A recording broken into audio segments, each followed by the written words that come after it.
Et on attaque tout de suite sur la première étape, la première bonne pratique, qui est de définir votre objectif sur Instagram et de connaître votre audience. Je dis la première bonne pratique, mais en fait, c'est presque deux bonnes pratiques puisqu'il y a deux étapes là-dedans. Déjà, la première chose à faire, et ça, en fait, je vous parle de ça pour Instagram, mais ça marche sur tous les réseaux sociaux, ça marche sur toute la communication que vous allez mettre en place, la communication digitale que vous pouvez mettre en place, quel que soit le support. D'accord? La première étape, c'est de définir quel est votre objectif. Pourquoi vous souhaitez communiquer sur Instagram? D'accord? Est-ce que vous voulez vous faire connaître, développer votre notoriété? Est-ce que vous voulez vendre, trouver des nouvelles clientes, du coup, donc vous faire connaître auprès de gens qui ne vous connaissent pas encore? Est-ce que le but, c'est d'animer une communauté de clientes qui vous suivent déjà, qui vous connaissent déjà, par exemple, de pouvoir des services exclusifs à des clientes que vous avez déjà, on va dire, fidélisées? Est-ce que vous allez vouloir, par exemple, inspirer les autres? Est-ce que vous voulez divertir? Voilà. Il faut vous poser toutes ces questions-là. Pour information, je ne sais plus si je vous l'avais déjà dit, mais sur les réseaux sociaux, on poursuit dans sa communication digitale. On a généralement, il y a 4 objectifs qui sont, on va dire, les plus communs. Donc, on veut soit inspirer, soit divertir, soit éduquer, soit convaincre. Ok? Vous pouvez poursuivre dans votre compte Instagram ces 4 objectifs. Cependant, ce que je ne peux que vous conseiller, c'est de cibler. C'est de définir est-ce que vous voulez inspirer, est-ce que vous voulez éduquer, convaincre, etc. Vous pouvez alterner après avec des posts, certains posts qui vont éduquer, par exemple. Si je prends mon exemple, moi j'ai des posts qui vont éduquer sur les réseaux sociaux en disant genre les 5 manières d'avoir un bon profil d'optimiser son profil sur LinkedIn, par exemple. Ça va être un post qui va être dédié à l'éducation. Ok. Et quand, par exemple, la semaine dernière, on a posté un post sur Sanna Marin, la première ministre finlandaise, là, on est sur un post qui va plutôt être dans l'inspiration. D'accord? Et quand je vous parle du coaching individuel et de tous les bienfaits que je peux vous apporter, là, je suis dans la partie convaincre les personnes de devenir mes clientes. Voilà. Donc, vous avez tout le temps, en fait, il faut toujours définir un de ces objectifs et chercher à remplir ces objectifs-là. Mais votre post, votre compte peut avoir une ligne éditoriale qui cherche un objectif en priorité, en particulier. En l'occurrence, inspirer ou divertir. Voilà, on va pas avoir la même façon de faire des posts en fonction de notre objectif. Donc ça, il faut vraiment que vous vous posiez cette question au préalable. Ça rejoint ce que nous a dit Louise dans le live il y a 2 semaines sur la ligne éditoriale. Donc, si vous ne l'avez pas vu, n'hésitez pas à aller voir ce live qui est toujours disponible en replay dans la communauté. Ensuite, l'autre étape, c'est de connaître votre audience. Alors, connaître votre audience, on en a déjà parlé, ça passe par le fait de définir votre persona. Donc, je vous avais partagé dans le live il y a un mois un outil pour créer votre persona, qui s'appelle Make My Persona. Donc, n'hésitez pas à l'utiliser. Mais l'objectif, c'est vraiment de comprendre à la fois qui est votre client idéal et qui est votre abonné cible. C'est qui votre audience parfaite. Je veux dire, si vous vendez, si vous faites une activité sur, je sais pas, sur l'allaitement, par exemple, votre client cible, forcément, ça va être les mamans. Si vous touchez que des hommes, je sais pas moi, que des hommes de 22 ans, je pense que vous n'êtes pas super alignés avec votre cible. Donc, il est hyper important de connaître parfaitement votre audience cible, de connaître parfaitement la personne que vous voulez toucher. Ok? En la connaissant parfaitement, vous allez pouvoir comprendre quelles sont ses pratiques de consommation des médias sociaux. Qu'est-ce qui l'intéresse? Pourquoi elle vient sur Instagram? Quand et comment elle consomme ses contenus sur Instagram? Est-ce qu'elle est plutôt utilisatrice des stories ou des feeds ou du feed? Est-ce que pardon. Est-ce que elle se connecte plutôt le matin? Est-ce qu'elle se connecte plutôt le soir? Voilà. Vous allez vous poser toutes ces questions. Vous n'êtes pas obligé de deviner toutes ces réponses-là. Hein. Vous pouvez aussi très bien juste poser la question à votre audience. D'accord? Je vous partage encore une fois un exemple personnel, mais là, avant-hier, je crois, j'ai posé la question directement à mes abonnés sur Instagram en disant, est-ce que vous consommez plus souvent de la story ou du feed? Sachant que, spoiler alerte, personnellement, moi, je suis plus concentrée sur mon feed et je travaille plus mon feed que mes stories. Mes stories sont des relais de mon feed. Et là, je pose la question à mes abonnés, vous consommez plus story ou feed? J'ai plus de 70% de mes abonnés qui consomment plus majoritairement des stories que du feed. Ok, ça veut dire qu'il faut que je change ma manière de créer et de partager mes contenus et que je passe sur de la story. Voilà, donc n'hésitez pas à poser des questions directement à votre audience, savoir ce qu'ils attendent, quel format, quel moment, etc. Ok. Et vous, en même temps, n'hésitez pas à poser vos questions dans le chat, hein, je réponds à vos questions. Alors, je me suis trompée d'onglet, désolée. Du coup, une fois que vous avez mis vos objectifs et défis, il va falloir définir de quoi vous parlez, d'accord? Quels sont les sujets dont vous allez parler et qui fonctionnent, ok? Donc, le sujet, la première question, c'est comment je vais aider mon client idéal. Pourquoi? Parce que tout ce que vous faites sur Instagram et sur tous les réseaux sociaux, hein, globalement, ça fonctionne pour toute votre communication digitale, ok? Tout ce que vous faites doit toujours apporter de la valeur. Donc, réfléchissez avant de poster à comment je peux aider mon audience cible, comment je peux aider mon client idéal. Ok, c'est ça qui va définir les sujets sur lesquels vous allez partager du contenu.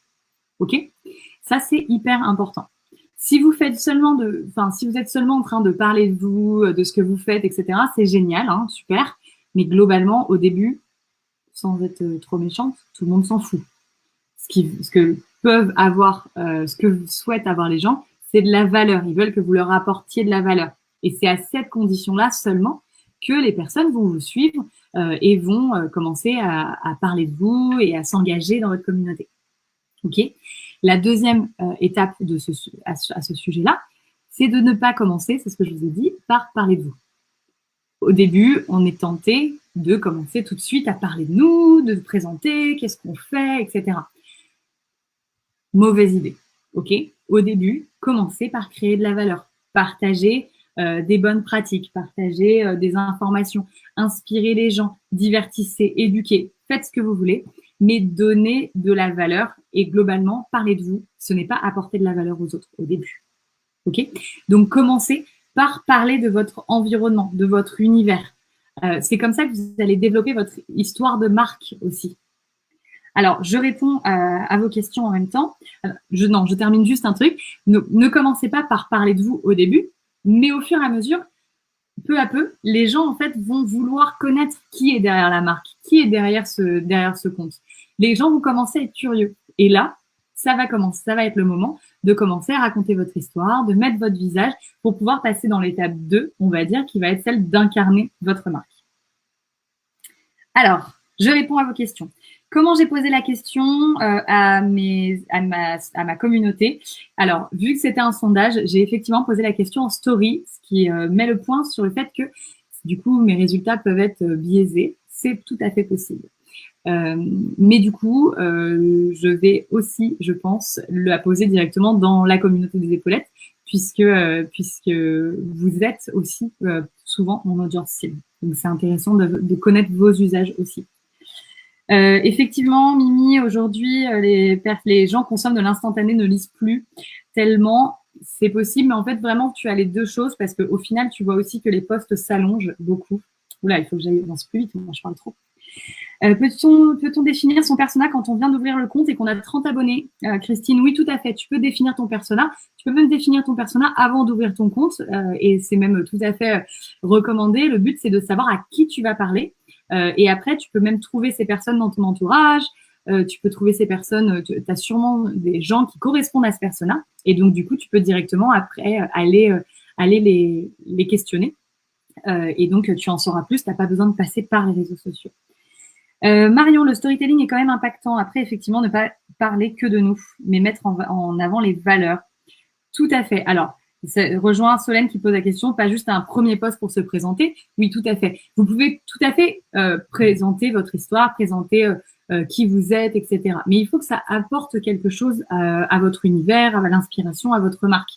Ok, tout est dans l'art et la manière. Et par contre, se présenter en un post, c'est pas la même chose finalement que de parler que de soi et ses produits pendant les 10 premiers posts de son compte. Ok. Tac, tac, tac. Ok. Je continue. Donc, de quoi je parle? On l'a vu. Comment je fais mon post? Alors, comment je fais mon post? Comment je crée mon post sur mon feed? Donc, quand on parle de post, donc juste pour remettre les bases, hein, sur Instagram, on a deux types de contenu. On a le contenu qui se publie dans notre grille, donc qui se publie dans notre fil d'actualité, ok, qu'on va appeler post. Et on a le contenu qui est éphémère, qui dure 24 heures et qui se consomme dans la story et qu'on va donc appeler story. Ok, donc là, je vous parle de comment je fais mon post. Pour bien faire votre post, il y a quelques règles clés à avoir. Déjà, savoir quand elle va lire votre post sur son fil d'actualité, elle ne va voir que les premières lignes. Et il faudra ensuite qu'elle clique sur voir plus pour pouvoir découvrir la suite. Ok, donc, vos premières lignes, elles sont hyper importantes. Vos premières lignes, il faut que ce soit celles qui donnent envie de lire la suite de votre post. Ok, donc c'est un peu votre titre, c'est votre accroche. Faites en sorte que ces premières lignes, elles donnent envie de cliquer. Vous allez vite comprendre. Sur Facebook, vous voyez plein d'articles en mode 4 raisons de, je sais pas moi, 4 raisons de faire du cheval sous la pluie. La raison numéro 3 va beaucoup vous intéresser, tu vois, ou va vous étonner. Voilà. Donc ça, c'est ce type d'accroche qui donne envie d'aller cliquer et qui fait mordre à l'hameçon. Ok, donc une fois que vous avez fait votre accroche, là vous allez faire votre storytelling. Là vous allez raconter votre histoire. Ok, pitié, ne publiez pas de photos sans texte. Ok, ce n'est pas intéressant pour vous et ça ne vous rapportera pas de visibilité. D'accord, donc publiez un texte, même s'il n'est pas très long, publiez un texte. Quand vous faites votre contenu, intégrez des respirations. Faites en sorte que votre texte il soit agréable à lire. Puisque comme l'a dit Myriam, effectivement, les gens ont tendance à ne plus lire des gros pavés, etc. Mais dans ce cas-là, il faut au moins le rendre agréable à lire. Donc, passez à la ligne, intégrez des emojis.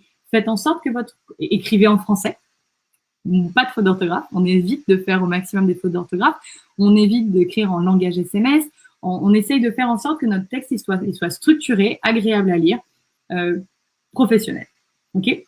Et on termine son texte par ce qu'on appelle un call to action. Donc, qu'est-ce que vous attendez des personnes une fois qu'elles ont lu votre texte? Ok, qu'est-ce que vous attendez d'elles?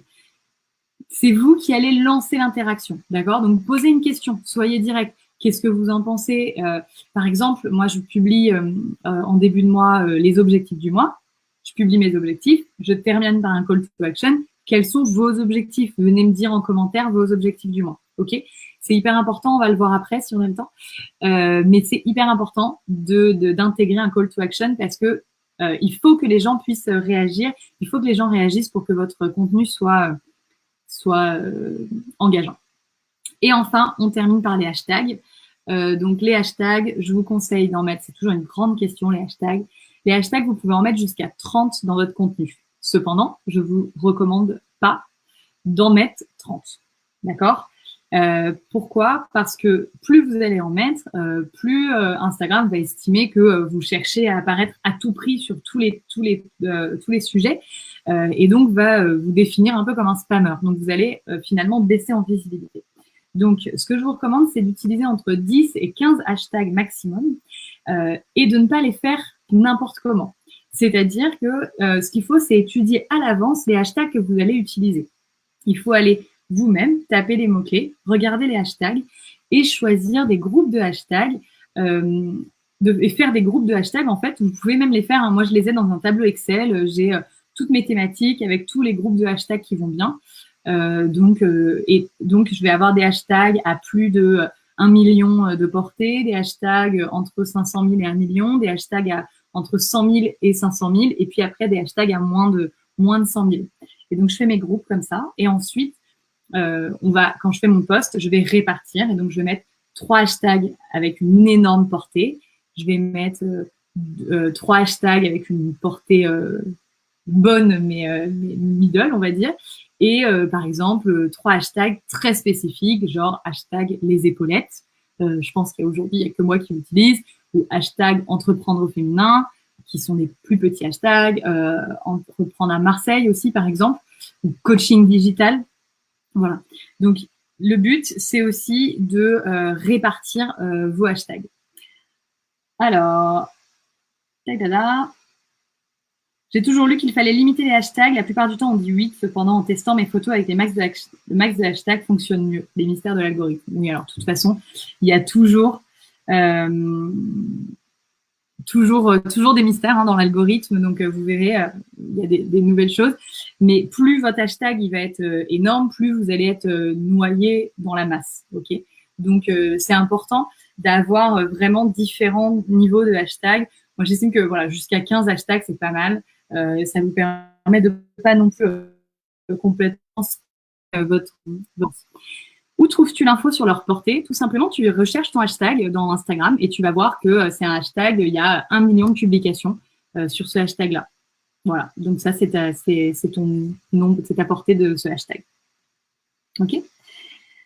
Quand vos passages à la ligne ne sont pas appliqués, vous devez les modifier plusieurs fois pour que ça s'applique. Alors après, ça dépend. Moi, je les programme par exemple avec Planoly. J'ai pas de problème de mise en page. Ce que je fais, c'est que je les rédige à l'avance sur un autre support et que je les publie ensuite avec les mises à jour, etc. Je sais que sur Buffer, par exemple, les mises en page sautent beaucoup. Donc, à voir. Bonne pratique comme ça en passant. On ne modifie pas un post qui vient d'être publié. D'accord? Vous tuez l'algorithme en faisant ça. Donc, quand vous postez votre post, même s'il y a une erreur, même s'il y a un truc, laissez-le vivre un petit peu et attendez 24 heures pour le modifier. Sinon, vous risquez de tuer la portée de votre post. Donc, je continue. Comment je fais ma story? Ma story, donc pour rendre votre story, avoir des bonnes pratiques sur les stories, donc toujours utiliser, alors vous avez 3 formats de base sur les stories, soit vous mettez une photo, soit vous mettez une vidéo, soit vous mettez une story avec seulement du texte. Pour ça, vous allez vous tournez jusqu'à la partie créer et vous allez pouvoir faire une story avec seulement du texte. Donc toujours partir sur ces bases-là. Les vidéos marchent bien. Attention, quand vous faites des vidéos, par exemple, face cam, où vous parlez, pensez à mettre des sous-titres parce que la plupart des gens regardent les vidéos sans le son, même en story, même si les stories sont généralement plus regardées avec le son que des posts dans le feed, mais quand même, vous avez une majorité de gens qui regardent les stories sans le son, donc pensez à sous-titrer vos vidéos. Pour sous-titrer vos vidéos, vous vous filmez, vous tapez et vous rajoutez votre texte à la main. Ça prend un peu plus de temps, mais je vous assure que vous allez avoir beaucoup moins de gens qui zappent vos stories. Ensuite, utilisez un maximum de stickers. Donc, le sticker hashtag qui vous permet de taguer, de mettre des mots-clés hyper utiles. Ça va vous permettre de ressortir sur le mot-clé aussi. Les stickers arrobas qui vous permettent de taguer des utilisateurs, donc d'aller connecter des utilisateurs et du coup qui vont permettre à ces personnes-là de repartager votre story dans la leur. Donc ça, c'est hyper utile et ça vous permet de donner plus de visibilité à vos stories. Et ensuite, utilisez tous les formats collaboratifs, les sondages, les quiz, les photos, les musiques, etc. Bref, tout ce qui peut apporter de la collaboration, super important sur sur Instagram, c'est pour l'algorithme en tout cas, c'est que vous utilisiez tous les formats qui sont à votre disposition, d'accord? Plus vous allez utiliser des formats différents, des stickers, des vidéos, des photos, des lives, de l'IGTV, on en reparlera plus tard si vous voulez, enfin bref, plus vous allez mettre à jour des carousels, etc. Bref, plus vous allez utiliser les fonctionnalités que Instagram met à votre disposition, plus Instagram va estimer que vous jouez le jeu, que vous êtes une utilisatrice active, intéressée et engagée. Et donc, plus il va vous récompenser pour ça en rendant visibles vos contenus. Donc, utilisez tous ces formats, faites en sorte de les utiliser au maximum.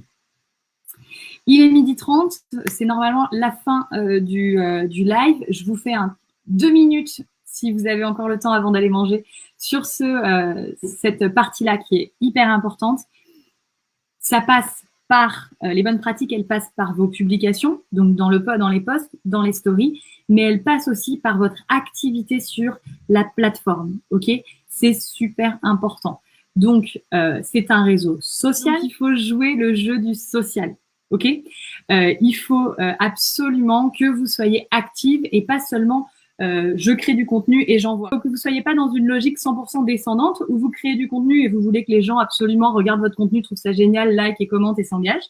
Ce qu'il faut, c'est aussi que vous jouiez le jeu du social. Donc, ça passe par 2 étapes. La première étape, c'est de répondre aux commentaires, répondre aux messages privés. Ok, on dit généralement qu'il faut répondre dans l'heure qui suit le commentaire ou le message privé. Ça montre à Instagram, ça montre quoi? Ça lui montre que vous êtes actif, que vous êtes connecté et que vous êtes intéressé par l'engagement des autres parce que les gens vous répondent, enfin par l'engagement de vos followers. Ok. Du coup, répondez aux commentaires, répondez aux messages privés le plus rapidement possible. Ok, ça c'est hyper important. Ça c'est la première étape et à la limite celle-là, ça se passe chez vous. C'est assez logique finalement quand les gens vous parlent de leur répondre, ça vous viendrait pas à l'idée dans une pièce que quelqu'un vienne vous après une conférence par exemple, que quelqu'un vienne vous voir, vous dire c'est génial, je suis hyper intéressée et de complètement l'ignorer. Bon bah on ne fait pas la même chose on ne fait pas ça sur Instagram, c'est pareil finalement que dans la vraie vie. Ok, on est sympa, on répond. Deuxième chose, il faut que vous soyez les utilisateurs actifs d'autres personnes sur le réseau. Donc, c'est un réseau social, encore une fois. Donc, ce que je vous recommande de faire, c'est d'aller chercher votre audience cible. Trouver les personnes qui seraient intéressées par votre profil. Ok, il y a plusieurs manières de trouver les personnes qui seraient intéressées par votre profil. Vous allez, par exemple, chercher... sur des hashtags les personnes qui suivent ces hashtags-là ou qui ont posté sur ce hashtag-là et vous allez pouvoir directement aller réagir avec ces posts. Vous pouvez aller aussi dans les abonnés d'un compte concurrent au vôtre, puisque s'ils sont abonnés à ce compte-là qui est votre concurrent, ils peuvent être intéressés par votre contenu aussi. Donc ça, c'est aussi des manières de trouver votre audience cible. Une fois que vous avez trouvé ces personnes-là, réagissez. Ce que je vous recommande, c'est de liker au moins 3 photos sur le compte de la personne. D'accord? Liker une seule photo, généralement, ça passe dans la masse et donc vous n'allez pas forcément être visible. Liker au moins 3 photos, ça va permettre de faire un espèce de petit ping à la personne en disant cette personne-là est intéressée par ce que je fais. Commentez, réagissez aux posts des autres, créez du lien. C'est pas un hasard si on parle de communauté sur Instagram et sur les réseaux sociaux en général d'ailleurs. On parle de followers par exemple, mais on parle aussi beaucoup de communauté. Donc pour avoir une communauté, il faut créer du lien. Il faut faire partie de quelque chose. Okay? Donc réagissez, jouez le jeu du social.